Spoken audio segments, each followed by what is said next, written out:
दोस्तों, प्रताप क्लासेस के YouTube channel पर आपका स्वागत है। तो आज है 1 अक्टूबर 2022 और 1 अक्टूबर 2022 के जितने भी इंडिया और वर्ल्ड के जो करंट अफेयर्स के क्वेश्चन बनते हैं तो आज उनका डिस्कशन करेंगे। पूरा वीडियो ध्यान से देखना और लास्ट में आपसे क्वेश्चन पूछूंगा जिनके जवाब आपको कमेंट बॉक्स में देना होगा। तो सभी विद्यार्थियों को गुड मॉर्निंग। स्टार्ट करते हैं आज की क्लास। इससे पहले सारे विद्यार्थी वीडियो को लाइक शेयर करते रहना और जो भी विद्यार्थी हमारे चैनल पर नहीं है तो आप जरूर चैनल को सब्सक्राइब कर लें और इसके पास लगे बेल आइकन का घंटा दबा लें ताकि हम जैसे ही वीडियो अपलोड करें उसका नोटिफिकेशन आप तक पहुंच जाएगा। तो सबसे पहले हम कल के क्वेश्चनों का रिवाइज कर लेते हैं। हाल ही में केंद्र सरकार ने अगले chief of defence staff CDS के रूप में किसे नियुक्त किया है? ये किया है अनिल चौहान को। हाल ही में किस राज्य को best adventure tourism destination award मिला है? ये मिला है उत्तराखंड को। हाल ही में लेवर कप इंडोर टेनिस टूर्नामेंट 2022 किस टीम ने जीता है? तो ये जीता है टीम वर्ल्ड ने। हाल में Julius Baer generation cup online rapid शतरंज टूर्नामेंट का खिताब किसने जीता है? तो मैग्सन कार्लसन ने खिताब जीता है। किस राज्य को आरोग्य मंथन कार्यक्रम में आयुष्मान उत्कृष्ट पुरस्कार 2022 से सम्मानित किया गया है? ये किया गया है उत्तर प्रदेश को। हाल में bakery foods company Britannia industries ने किसे अपना सीईओ नियुक्त किया है? ये किया है रणजीत कोहली को अपना सीईओ नियुक्त किया है। और भंडारू, हाल ही में भंडारू विलियम्स बाबू को किस देश में भारत के अगले राजदूत के रूप में नियुक्त किया गया है? तो मेडागास्कर गणराज्य में इनको भारत के अगले राजदूत के रूप में नियुक्त किया गया है। तो ये कल के क्वेश्चनों का रिवाइज था। तो यहाँ पे आपको रिवाइज मिलता है, फिर आपको टेलीग्राम पर क्विज मिलती है, फिर आपको पीडीएफ मिलती है और डेली आपको क्लास मिलती है। तो दिन में 24 में गए 4 से 5 बार आपको यहाँ पे रिवाइज हो जाता है। तो टेलीग्राम को आप ज़रूर ज्वाइन कीजिए क्योंकि इंडिया और इंटरनेशनल करंट है वो आपको पता है सीईटी का जो है एग्ज़ाम है उसके लिए बहुत ही ज़रूरी है। और इसका भी पता है आपको एग्ज़ाम डेट भी घोषित हो चुकी है। तो सीईटी और रीट मेंस की भी रीट जो है आपको पता है एग्ज़ाम डेट घोषित हो चुकी है। तो तैयारी में आप लग जाइए, समय बहुत ही कम बचा है आपके लिए। स्टार्ट करते हैं आज की क्लास। पहला क्वेश्चन देखिए। हाल में प्रधानमंत्री नरेंद्र मोदी ने 36वें नेशनल गेम्स का उद्घाटन किस राज्य में किया है? ये किया है गुजरात में। और ये आपको कुछ दिन पहले भी मैंने आपको बताया कि जो 36वें नेशनल गेम्स है वो गुजरात में होने वाले हैं। और अभी हाल ही में मोदी जी ने 36वें नेशनल गेम्स का उद्घाटन गुजरात में किया है। देखो, पीएम मोदी ने हाल ही में गुजरात के 36वें नेशनल गेम्स का उद्घाटन किया। मोदी ने विश्व के सबसे बड़े स्टेडियम नरेंद्र मोदी स्टेडियम में इन खेल समारोह का उद्घाटन किया है। कहाँ पर है? ये सीधा ही पूछा जा सकता है, नरेंद्र मोदी स्टेडियम कहाँ पर है? तो गुजरात में। इसके साथ ही पीएम मोदी ने भावनगर में दुनिया के पहले सीएनजी टर्मिनल और ब्राउनफील्ड बंदरगाह की आधारशिला रखी है। तो उसी के साथ में क्या है, गुजरात में पहले सीएनजी टर्मिनल और ब्राउनफील्ड बंदरगाह की आधारशिला रखी और उसके साथ ही 36वें नेशनल गेम्स का उद्घाटन किया है गुजरात में मोदी जी ने। दूसरा देखो, हाल में भारत के नए महान्यायवादी कौन बने हैं? तो कितना शानदार क्वेश्चन है। अभी आपको कुछ दिन पहले बताया था तो वर्तमान में के वेणुगोपाल हैं और उसके बाद में अभी 30 सितंबर को यानी कि कल मुकुल रोहतगी को आपको पता है, मैंने बताया था भी वो बनने वाले थे लेकिन उन्होंने बनने से इनकार कर दिया। अब हम जो 16वें महान्यायवादी बनेंगे वो बनेंगे, ध्यान रखना, आर वेंकटरमणि। कौन बनेंगे? आर वेंकटरमणि हैं जो भारत के नए महान्यायवादी बनेंगे। तो उनका कार्यकाल है जो कल 30 सितंबर को ख़त्म हो चुका है और आज 1 अक्टूबर से ये हमारे जो है इनको नियुक्त करेंगे। आर वेंकटरमणि भारत के 16वें महान्यायवादी हैं और इन्होंने के वेणुगोपाल का स्थान लिया है। अटॉर्नी जनरल के वेणुगोपाल का कार्यकाल 30 सितंबर को समाप्त हो रहा है यानी कि कल 30 सितंबर को समाप्त हो चुका है और 3 साल की अवधि के लिए भारत के नए अटॉर्नी जनरल के रूप में नियुक्त किया यानी कि इनकी 3 साल की अवधि रहेगी। ये ध्यान रखना। अब से हमारे जो 16वें महान्यायवादी कौन है? आर वेंकटरमणि हैं जो अब ये आज 1 अक्टूबर से इनको कार्यकाल ये संभाल दिया गया है। हाल में किसने Gandhinagar Mumbai central Vande Bharat express launch की है? हाल में किसने Gandhinagar Mumbai central Vande Bharat express launch की है? ये की है हमारे देश के प्रधानमंत्री मोदी जी ने लॉन्च की है। देखो, मोदी जी ने गांधीनगर मुंबई गांधीनगर मुंबई सेंट्रल वंदे भारत एक्सप्रेस को हरी झंडी दिखाकर रवाना किया। वंदे भारत एक्सप्रेस गुजरात और महाराष्ट्र की राजधानियों के बीच में चलेगी। कहाँ पर चलेगी? ये जो वंदे भारत एक्सप्रेस है वो गुजरात और महाराष्ट्र की राजधानियों के बीच में चलेगी। और पहली वंदे भारत एक्सप्रेस ट्रेन 15 फरवरी 2019 को नई दिल्ली से वाराणसी मार्ग पर चली थी। ये भी आपको ध्यान रखना है। 15 फरवरी 2019 को नई दिल्ली से वाराणसी मार्ग पर पहली वंदे भारत जो एक्सप्रेस चली। और अभी भी मोदी जी ने गांधीनगर मुंबई सेंट्रल वंदे भारत एक्सप्रेस को हरी झंडी दिखाकर रवाना किया है। 4 नंबर देखो, हाल ही में ग्लोबल इनोवेशन इंडेक्स 2022 भारत कौन से स्थान पर है? तो अभी हाल ही में ग्लोबल इनोवेशन इंडेक्स 2022 में भारत का स्थान है 40वां। कौन सा स्थान इसमें? 40वां स्थान है। देखो, ग्लोबल इनोवेशन इंडेक्स 2022 में भारत 40वें स्थान पर पहुंच चुका है। और ये साल 2015 में 81वें स्थान पर था। तो साल 2015 में 81वें और पिछले साल 2021 में देखो 46वें स्थान पर था। और अब की बार ये 40वें स्थान पर आ चुका है। इससे पहले विश्व बौद्धिक संपदा संगठन की पिछली रिपोर्ट में वैश्विक नवाचार सूचकांक में भारत ने 2 पायदान की छलांग लगाई थी। 2 पायदान की छलांग लगाई।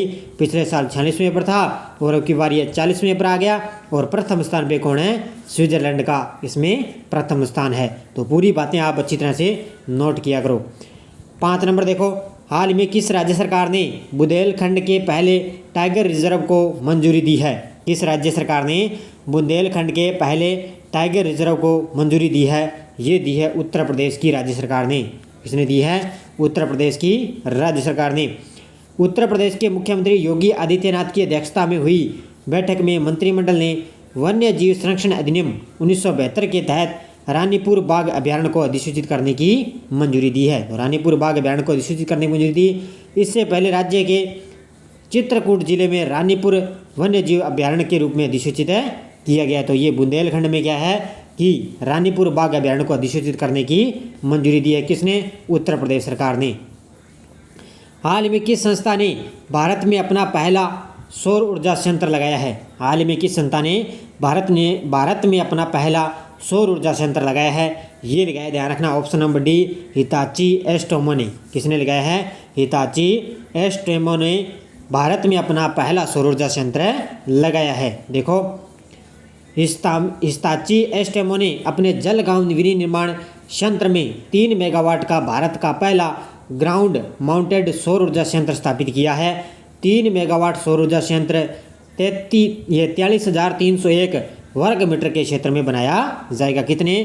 43,301 वर्ग मीटर के क्षेत्र में बनाया जाएगा। और ये सौर ऊर्जा संयंत्र भारत में सतत ऊर्जा के क्षेत्र में अपनी नई यात्रा की शुरुआत भी करेगा।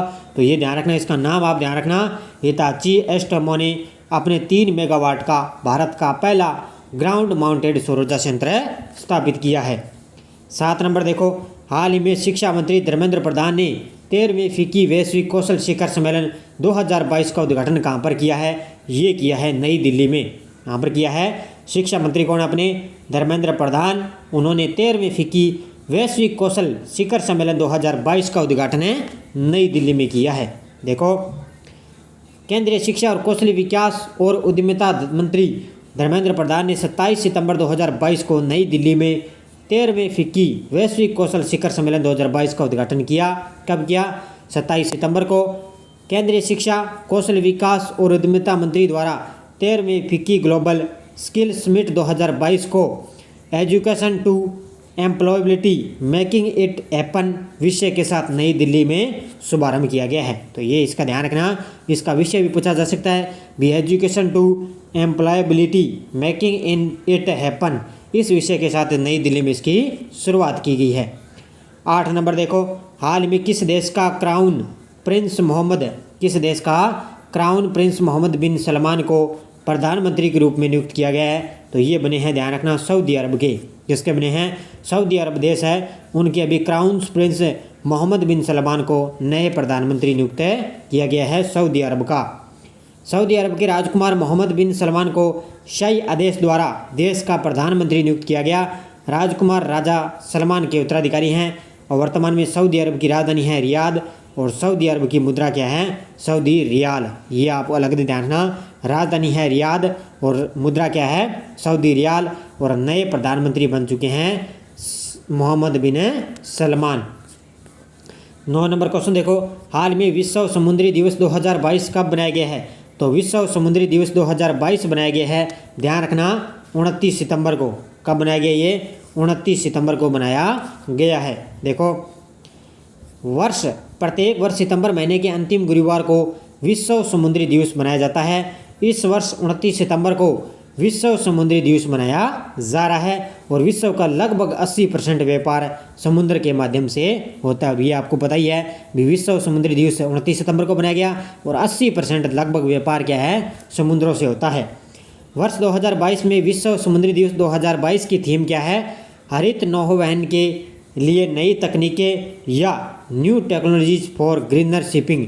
ये हिंदी में है और ये है इंग्लिश में, तो दोनों की ध्यान रखना। हरित नौवहन के लिए नई तकनीकें या new technologies for greener shipping, ये इसकी नई थीम रही है, ध्यान रखना। अब देखो पिछले वीडियो का क्वेश्चन है, हाल में 52वें दादा साहब फाल्के पुरस्कार से किसे सम्मानित किया जाएगा? तो ये आशा पारेख को सम्मानित किया जाएगा। सभी विद्यार्थियों ने बड़े शानदार जवाब दिए और कई विद्यार्थी डिमांड कर रहे थे कि सर इंडिया करंट की भी बुक लेकर आओ। तो अभी आपको इंडिया करंट की बुक नहीं मिलेगी, उसमें थोड़ा टाइम लगेगा। पूरा 1 साल के साथ में आपको पूरी जो है बुक उपलब्ध करवाएंगे। अब देखो नेक्स्ट न्यूज़ क्या है, हाल में दिलीप ट्रॉफी का चैंपियन का खिताब किस टीम ने अपने नाम कर लिया है?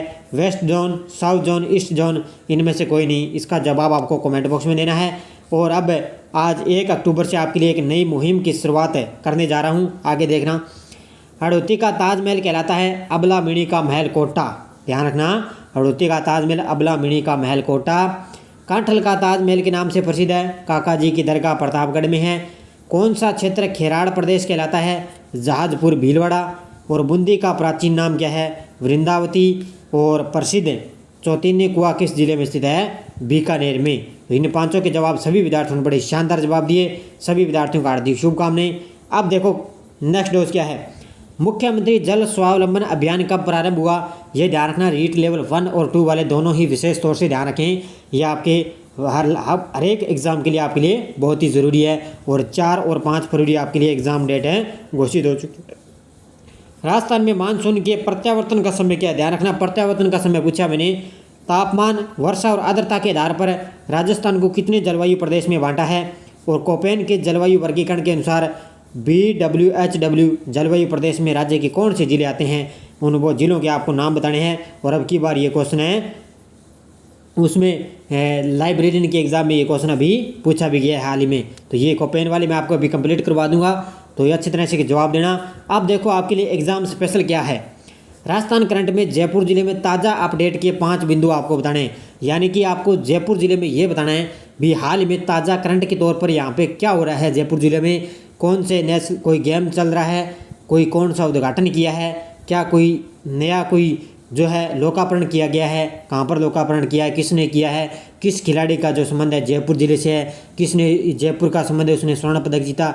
उसमें आपको ताज़ा अपडेट के साथ ताज़ा करंट के यहाँ पे जो भी आपको मुख्य बिंदु, कौन सी योजना यहाँ पे स्टार्ट की गई है, वो आपको यहाँ पर 5 बिंदु बताने हैं। जयपुर जिले में ताज़ा अपडेट के साथ, ताज़ा करंट के साथ जयपुर जिले में ओनली क्या क्या हो रहा है, ये आपको बताना है। तो ये आपके लिए एग्ज़ाम स्पेशल आज मैंने 1 तारीख से आपके लिए स्टार्ट कर दी है। तो सारे विद्यार्थी वीडियो को जाते जाते लाइक करना, शेयर करना आपका काम है। और आज 1 अक्टूबर हो चुकी है और आज शाम 8 बजे आपको पूरे सितंबर महीने का निचोड़ 8 बजे आपके लिए आने वाला है। तो उसके लिए शाम 8 बजे तैयार रहें। धन्यवाद। जय हिंद, जय भारत।